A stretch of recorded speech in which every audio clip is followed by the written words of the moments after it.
Niining panahon nga ang putling ebanghelyo gihagit sa mga hiwi nga pagtulunan.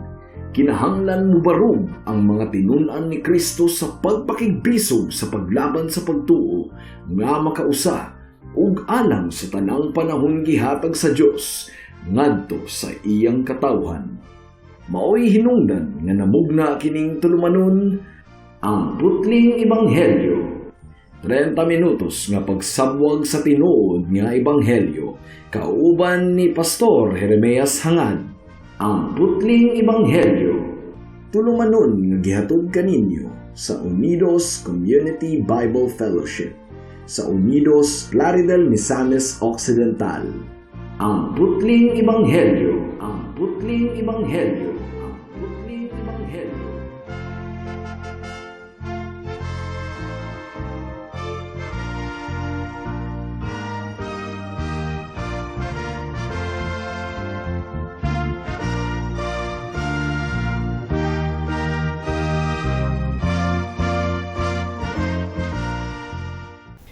Mayong hapon, Unidos, Plaridel, Calamba, Baliangaw, Sapangdalaga, Rizal, Lupisayna, ug kutob sa tanang gidala sa Ginoo sa pagpaminaw niining atong programa nga giuluhan og ang putling ebanghelyo.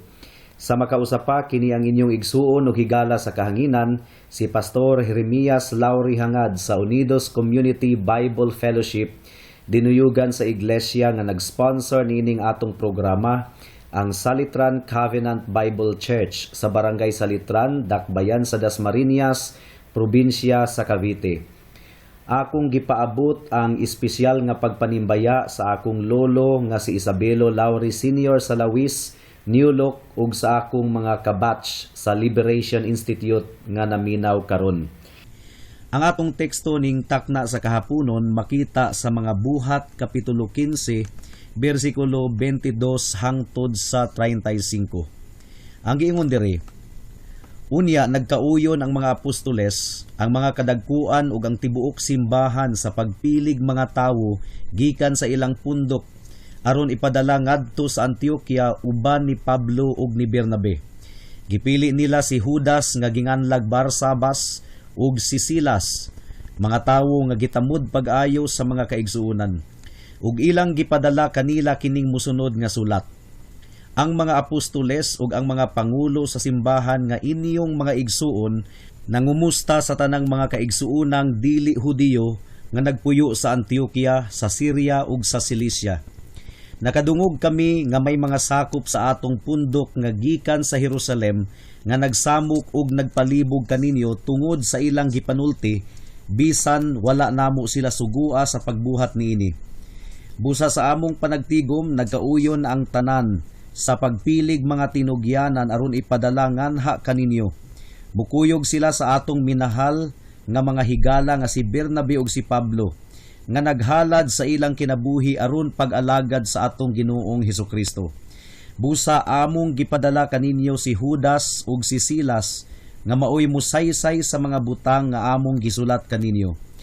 Ang Espiritu Santo ug kami nagkauyon nga dili kamo hatagan og daghang palasanon gawas sa pipila nga gikinahanglang tumanon. Ayaw kamo pagkaon sa mga gihalad ngadto sa mga Dios.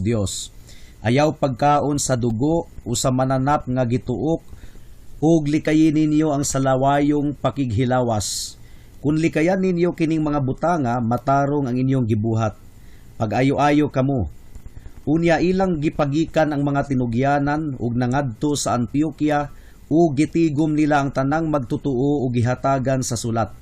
Sa pagkabasa sa mga tawo sa sulat, nangalipay sila pag-ayo tungod sa makapadasig nga mga pulong.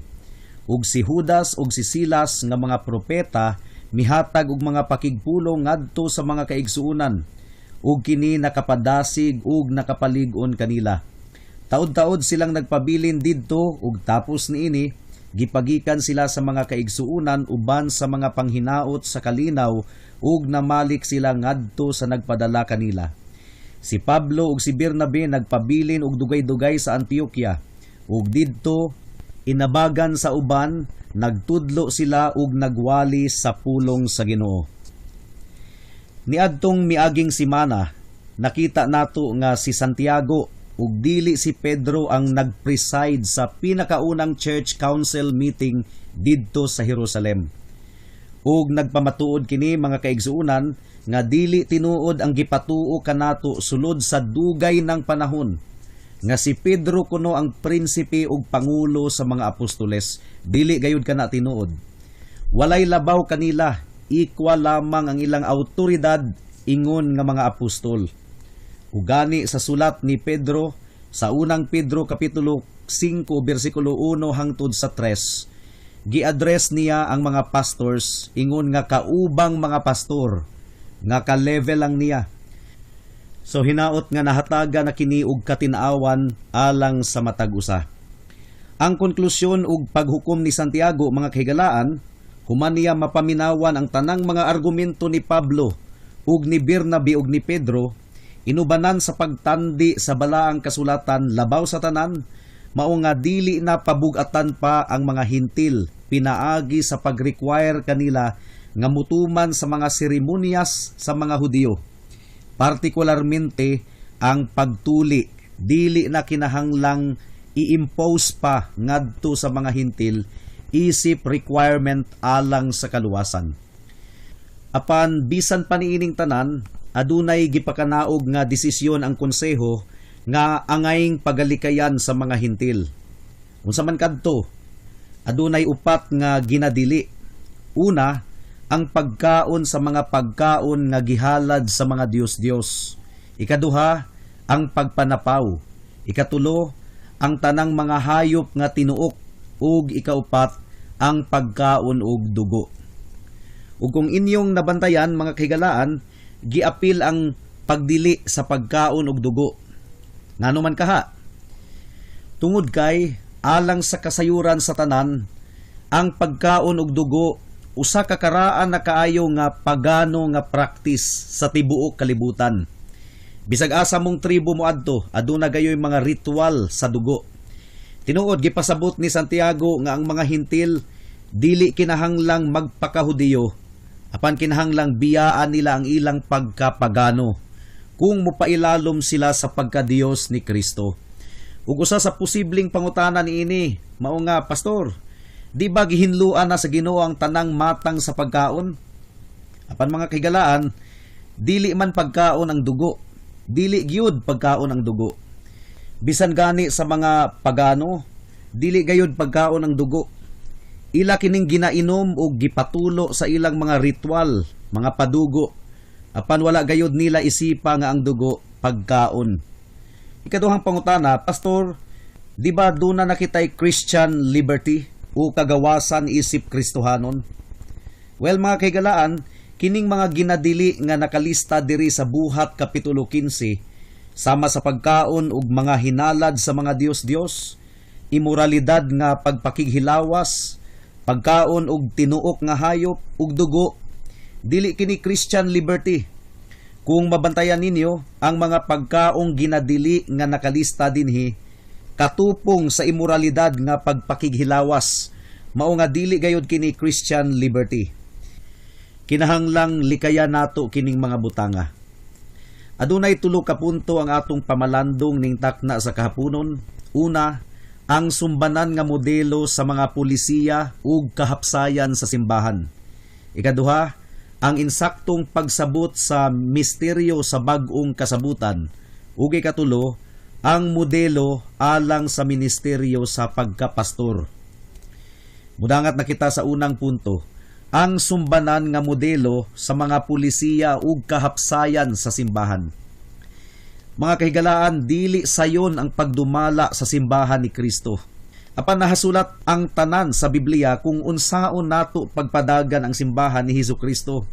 Dili pwedeng magbuot-buot kita sa pamaagi sa pagpadagan sa iglesia, tungod kay giprovide na sa Ginoo ang tanan sa iyang pulong.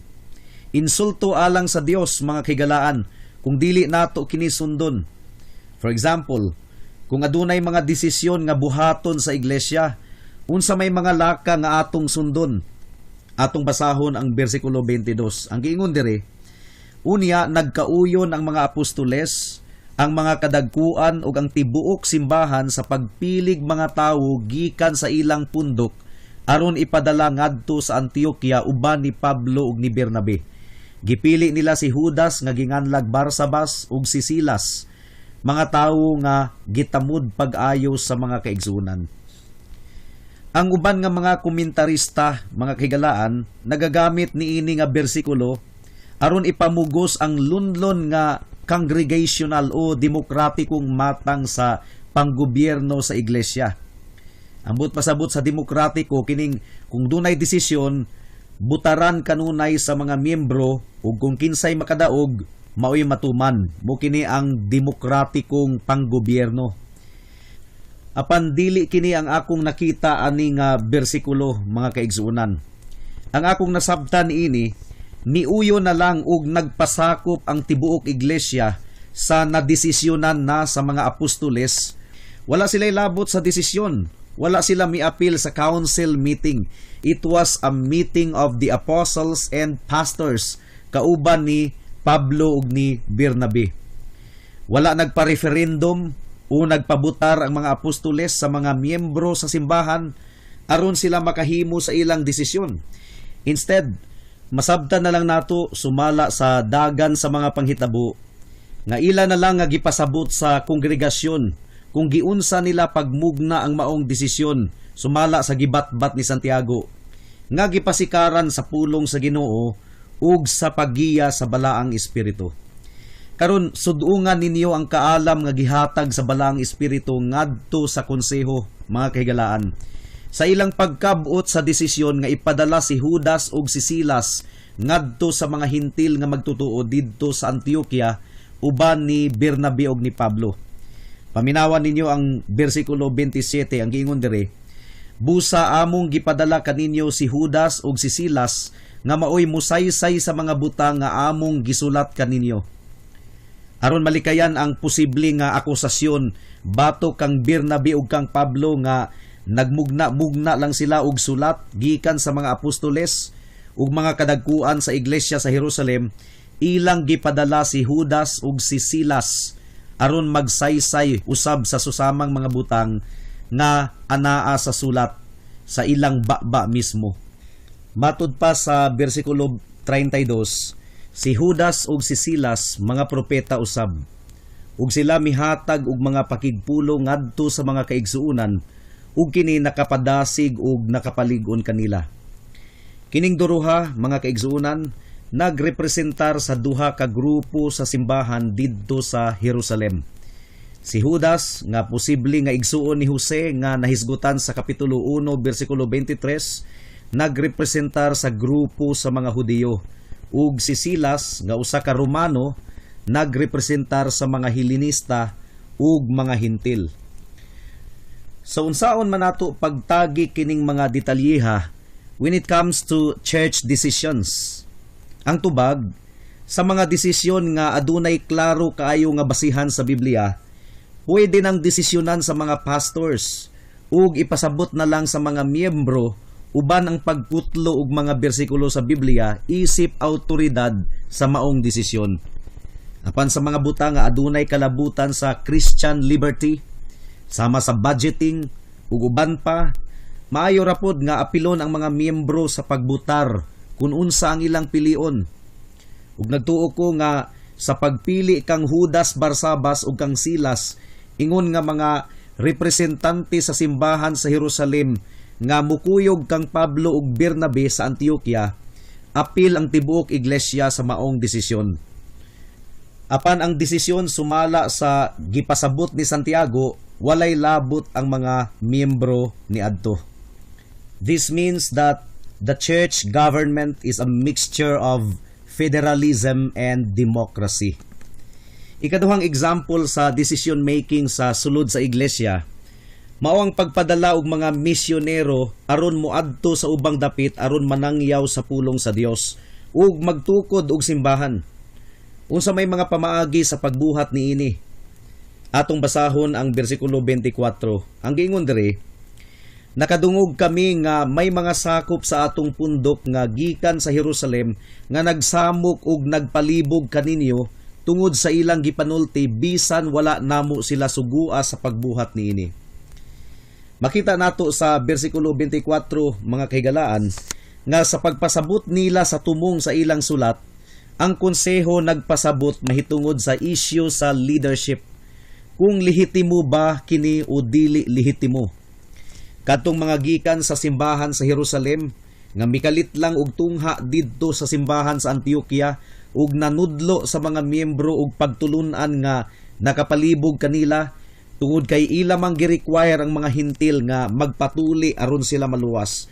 Dili kadto autorisado sa mga apostoles ug sa mga pastor sa Jerusalem.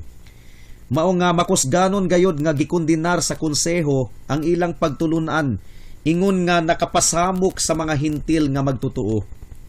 Ug sa laing bahin mga kahigalaan, ang sulat mipasidungog ug miila kang Bernabe ug kang Pablo nga mga lehitimong magwalali sa ebanghelyo sa atong Ginoong Hesukristo. So giklaro na sa mga apostoles ug sa mga pastors sa Jerusalem sa ilang sulat nga bisag na attach kadtong mga mini nga mga magwalali nga naka-record sa bersikulo 1 sa simbahan sa Jerusalem, dili sila autorisado sa simbahan sa Jerusalem aron moadto sa simbahan sa Antioquia aron magwali sa pulong sa Ginoo didto. Mao nga makita nato diri ang klaro kaayo nga foundational principle nga angayang sundon sa iglesia when it comes to missionary work. Ang mga missionaries kinahanglang opisyal nga ipadala sa tibuok iglesia tungod kay ang giingon sa Roma kapitulo 10 bersikulo 15, unsaon man nila pagpanangyaw kung walay nagpadala kanila. Apan sa dili pa sila ipadala ingon nga missionary, kinahanglang masulayan usa sila whether insakto ba ang doktrina nga ilang gibarugan ug pino ba ang ilang mga kinaiya sumala sa nahasulat sa unang Timoteo kapitulo 3 bersikulo 7 ug Tito kapitulo 1 bersikulo 5 hangtod sa 9. Kinsa man ang mo-examine kanila? Well, sumala pa sa Biblia, ang tibuok iglesia ang mo-examine kanila. Mao nga kung dunay church planter nga muanha sa inyong lugar mga kahigalaan, sutaa gayod ninyo dayon kung kinsa ang ilang sending church. Kay basin og self-proclaimed missionary lang na sila. Delikado kaayo. Kay basin og pareha na sila sa mga mini nga magwalali sa Buhat kapitulo 15 nga nanangyaw didto sa Antioquia apan wala sila sugua sa simbahan didto sa Jerusalem. Ug ang resulta, nakapasamo kaayo sila sa simbahan didto. Bisag unsang matang sa mini nga ebanghelyo, makapasamok gayod sa tinuod nga mga magtutuo. Kapila na kahigayon mga kahigalaan nga nasubo kaayo ang akong kasing-kasing tungod kay daghan kaayong mga magwalali dinhi sa radyo ug sa telebisyon nga nagtudlo og mga pagtulunan nga makapalaglag sa kalag. Daghan na pud kaayong mga simbahan nga nangagubot tungod kay adunay miabot nga magtutudlo nga sukwahi kaayo ang doktrina nga ilang gitudlo gikan sa kamatuoran. Kay sa tinuod lang mga kahigalaan, ang mga magtutuo posible nga dili sila makabatbat sa pulong sa Dios apan makadetect gayud sila kung ang giwali sa usa ka tawo tinuod ba o dili. Si Kristo na gyud mismo ang nag-ingon nga ang tinuod nga mga karnero dili maminaw sa tingog sa estranghero. Juan kapitulo 10 bersikulo 5. Kung atong basahon ang bersikulo 28, ang giingon diri, ang Espiritu Santo ug kami nagkauyon nga dili kamuhatagan og daghang palasanon gawas sa pipila nga gikinahanglang tumanon. Ang giingon diri, ang Espiritu Santo ug kami nagkauyon. Unsa may buti pasabot niini mga kahigalaan? Bisan pa og ang mga apostoles gihatagan og pribilehiyo nga makadawat og direct nga pagpakig-istorya sa Ginoo. Apan niini nga higayon, wala nakig-istorya ang Ginoo directly sa ilang igdulungog aron sulbaron ang panaglantugi sa doktrina. Gitugutan hinuon sila sa Ginoo nga mukonsulta og duro sa Biblia ug mutuon sa probidensya sa Dios sa kasaysayan sa nangagi aron sulbaron ang maong isyu. So sa kinatibuk ang panghitabo didto sa meeting sa konseho didto sa Jerusalem, nagaagad lamang gayud sila sa leading sa balaang espiritu aron makabot nila ang maalamon nga desisyon. Mao nga tulumanon gayud sa tanang mga pastor nga mutuon gayud og duro sa Biblia aron dili sila magpataka og decide sa mga butang nga angayng desisyonan. Mudangat na kita sa ikaduhang punto, ang insaktong pagsabot sa misteryo sa bag-ong kasabutan. Karon, kung atong tan-awon ang greeting sa konseho sa ilang sulat ngadto sa mga magtutuo nga hintil, ilang gitawag ang mga Gentiles nga mga igsuon diha sa Ginoo. Makapadasi gayud kaayo kadto, mga kaigsuonan, tungod kay nagpasabot kadto nga giila na sa mga Hudiyo nga ang hintil wala na nahimulag kang Kristo ug dili na mga langyaw, tungod kay nahimo naman silang sakop sa katawhan nga pinili sa Dios. Ug aduna na sila ibahin sa mga kasabutan nga pinasikad sa saad sa Dios ngadto sa iyang katawhan. Nahiusa na ang mga hintil kang Kristo Jesus ug sila nga kaniadto layo sa Dios karon nahiduol na pinaagi sa dugo ni Kristo. Mao kini ang nasulat sa Efeso kapitulo 2 bersikulo 12 hangtod sa 13. Usa na lamang ka katawhan ang mga Hudiyo ug mga hintil. Ang Efeso kapitulo 2 bersikulo 14 hangtod sa 18 nagpasabot kanato nga pinaagi sa kamatayon ni Jesus, giguba niya ang paril sa panagbingkil nga nagulang sa mga Hudiyo ug mga hintil. Mao nga ang giingon sa Efeso kapitulo 2 bersikulo 19 hangtod sa 22, kita nga mga dili Hudiyo dili na mga langyaw o mga dumuduong, kundili mga kauban na sa katawhan sa Dios ug mga sakop na sa iyang banay. Gitukod kita diha sa sukaranan nga gipahimutang sa mga apostoles ug sa mga propeta, ug ang bato nga gisukaran mao si Kristo Jesus. Diha kaniya gitukod ang tibuok balay hangtod nga mahimo kining balaang templo sa Dios.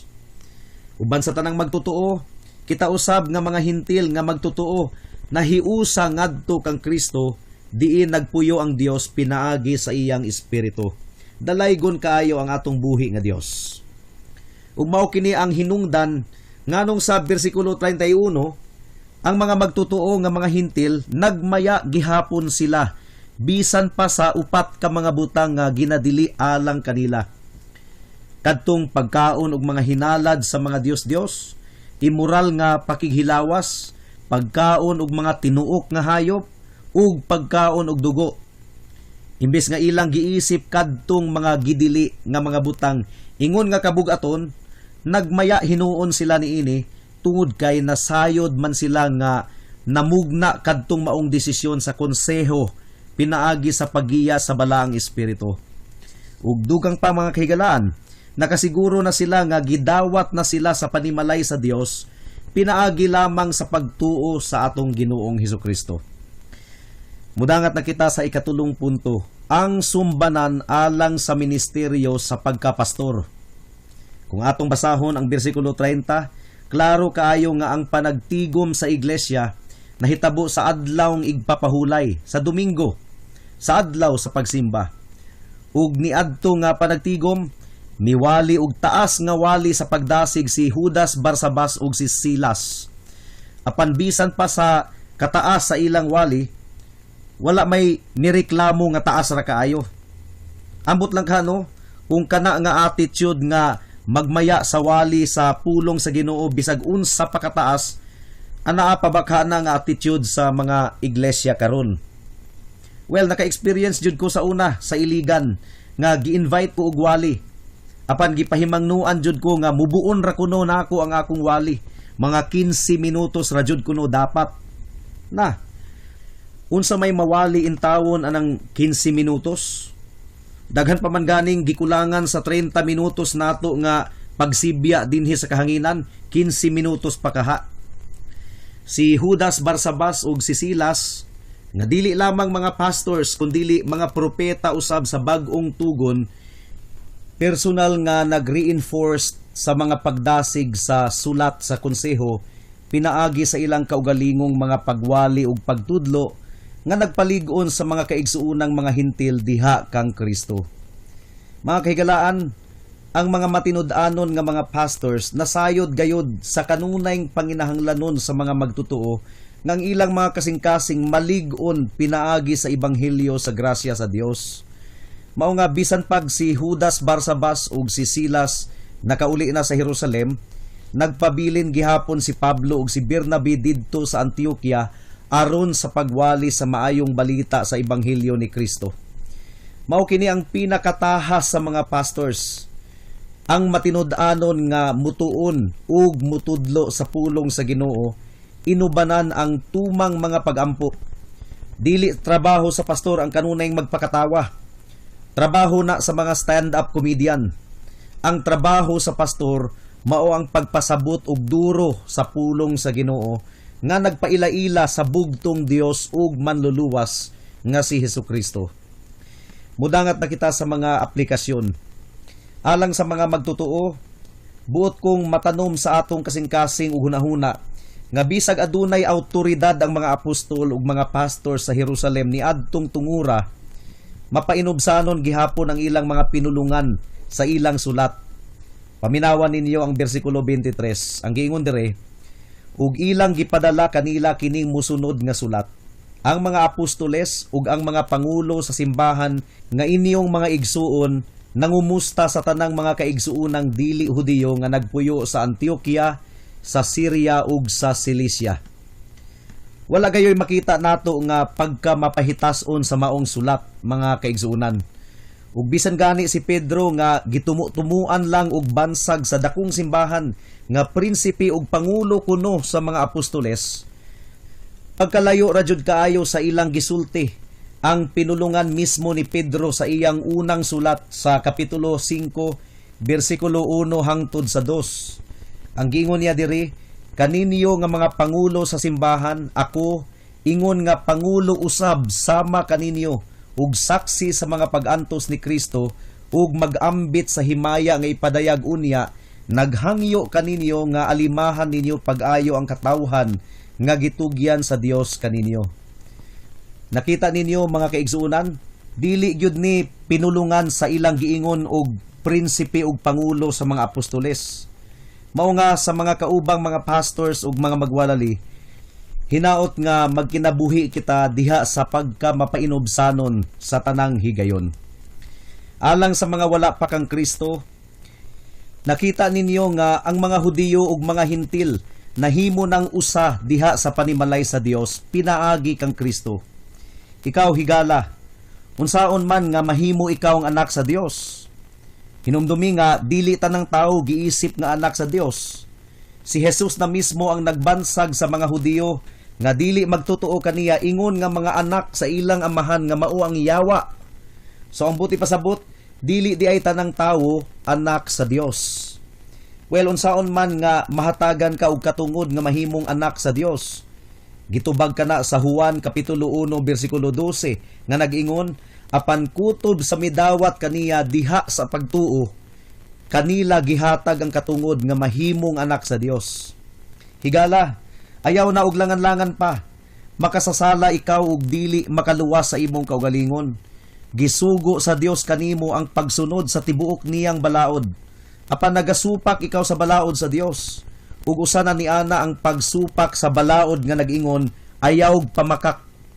Ug tungod kay makasasala ka man higala, ikaw ug ako, gikinahanglang bayra nato ang atong sala pinaagi sa pagpaaga sa dugo, pinaagi sa kamatayon. Dili gayud ikaw makahimo niini, higala. Apan salamat, gumikan kay si Jesus, mao ang misalo sa problema nga dili nato kayang sulbaron. Siya ang misunod sa kinatibuk-an gayud nga balaod sa Dios, ug siya ang nagbayad pinaagi sa iyang dugo sa tanang silot sa sala. Ang pagkamatarong ni Kristo ug ang kumpletong kapasayloan sa sala ihatag niya kanimo higala kung ikaw maghinulsol sa imong mga sala ug mutuo kang Kristo ingon nga imong bugtong Dios ug manluluwas. Karon na, ayaw na og paugma ipa. Amen. Hangto din hilang kita taman sa atong pagtuon karong taknaa tungod kay wala na kitay oras pa. Sa makausap pa, giimbitar ko kamo sa pagtambong sa atong panimbahon ug mga adlawng Domingo, adlaw nga igpapahulay alas 2 sa hapon sa panimalay ni Winstro ug ni Conchita hangad sa Unidos. Daghang salamat. Alang sa dugang nga mga pangutana, mahimong mo text kang Pastor Jeremias hangad sa 0935 744 3030.